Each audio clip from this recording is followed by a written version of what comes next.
Da-dee-da-da, yeah, okay. Da-dee-da-da-da, jump, bum, bum. People are waiting for you, darling. Honey, child, it's not my fault. Now, you know I'm always very prompt. Somebody goofed and it was not me. Come on. What happened? Somebody lied.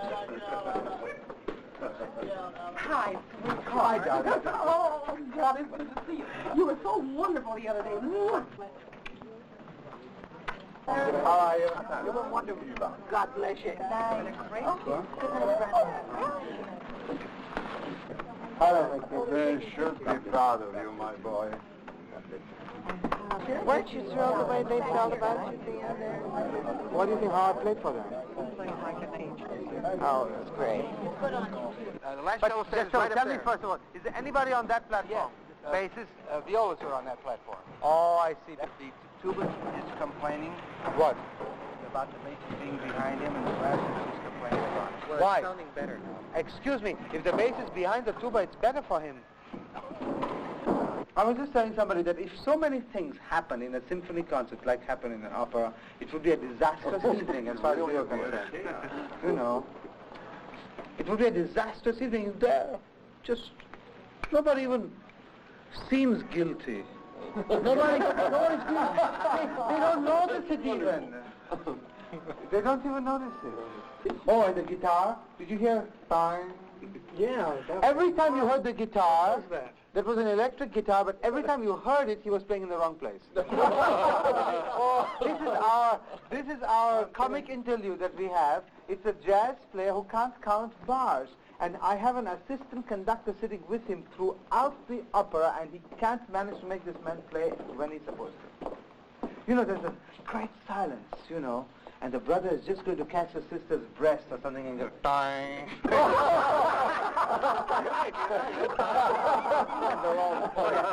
We meet on the 13th, exactly 3 hours. Those 3 hours have to be allocated to us. Besides, just a moment, if we have a concert on the evening of the 14th, what are they going to hang on the 13th? They're not going to put scenery on the stage. I couldn't tell you how I much. know, I'm telling you. I don't know. If we have a performance on the 14th, they couldn't put any scenery on the stage. Never. They'll never do it. No. Well, We just have to shift it to the evening. It has to be a rehearsal in the evening of the 13th. And they have to put in all the electrics before that. That's all.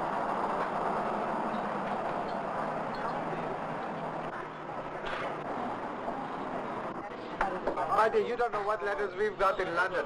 In England, an English mother wrote to me. She saw me in my interview on television. She says, "You're the kind of man I want for my daughter." She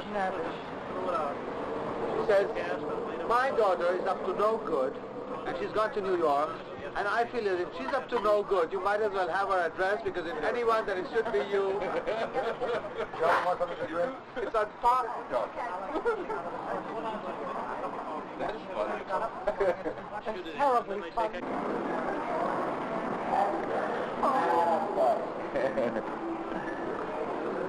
What have you got for me? Hello, my love. Hello. Ah, it's nice. Nice to see you. It's nice. Look at who's here. Look who's here. Twice a year, Zubin, who's divorced, brings his two children from Montreal to Los Angeles to visit their grandparents. 8-year-old Merwan and 9-year-old Zarina are children by Zubin's marriage to a pretty Canadian voice student he had met in Vienna. Of his children, Zubin says, "We're very close in thought and feeling. We have a good team and function well together. Each one can't do without the other." So what happened when you went to the opera? I have 2 babysitters. Good.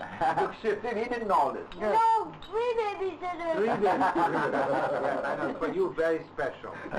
3 babysitters. Itzhak's wife. Mm-hmm.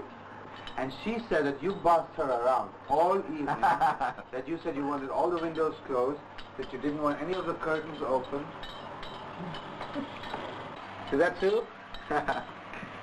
No, she said you were very good too. Did they show Mr. Terrific in Canada on TV? Yeah. Really? Mr. who? Mr. Terrific is completely replaced Batman. Mr. Terrific, who's that? Another kind of flying. Is he a flying man? Yeah. Well, we flew today. What's so... So we are terrific too. You are Mr. Small terrific. He doesn't think the plane moves in the air. I know. It's a great problem. Zubin hopes one day to build a house in Los Angeles on the land he bought overlooking the Pacific Ocean. He wanted his children and his parents to see it. I think one day we should come and make a picnic here. Yes, we love it. Daddy. Huh? What? I want to go up. You want to walk up? Me too. All right. Well, go with Nirvan. Go with Nirvan. Can you wait here for us? Yes. Will you be back by tomorrow morning? No. Look at that, like a little mountain goat. Look at him. Look where you are. I'm here. Now don't get too close to the edge, please. Nirvan, go right back, please. Go back. Go a little inside. That's better. Slower. Do slower. Getting worse. When conducting in performance, Mehta rarely has a score in front of him. He doesn't want, even for a moment, to lose contact with the orchestra. To be able to do this, in every spare minute he studies the music.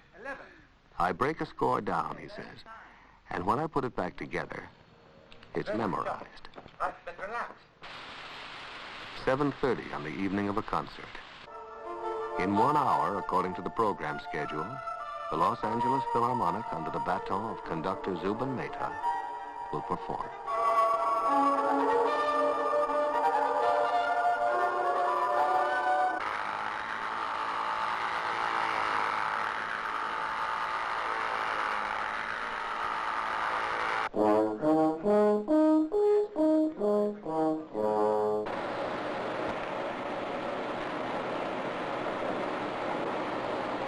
Please hurry, ladies and gentlemen.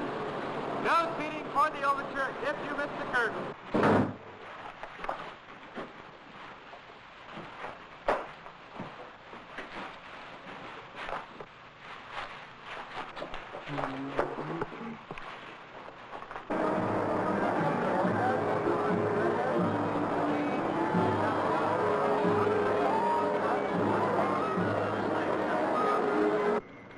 Evening.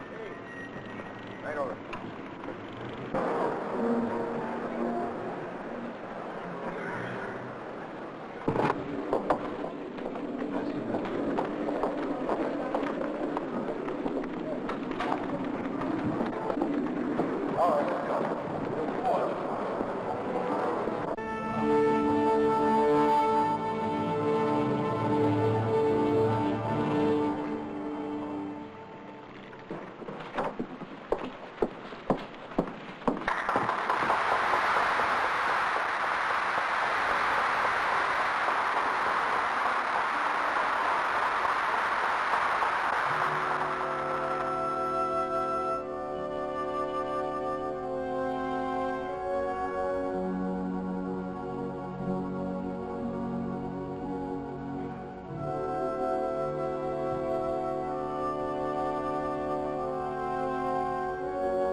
Zubin Mehta, called the next Toscanini, the most brilliant of the new generation of conductors.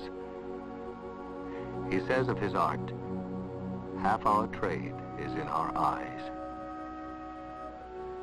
Here, with the camera placed in the string section, during an actual concert before an audience of over 3,000, Zubin Mehta conducts the climactic last sections of the Mussorgsky Ravel, Pictures from an Exhibition.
Thank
you.